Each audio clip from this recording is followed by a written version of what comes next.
จากว่าอย่างกระเป๋าไปFC มาเด้อเนี่ย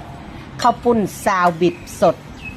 ร้านแม่ล่อมหน้าโรงเรียนพลสวรรค์ราชพัฒนาอำเภอพลสวรรค์จังหวัดนครพนมมาเด้อข้าวปุ้นซาวน้ำปลาแดกรวมปลาร้ากะปินัวๆนะนี่เส้นมาแล้วหลังจากที่ลวกเส้นบีบเส้นแล้วนะล้างให้สะอาดนะมีผักลวก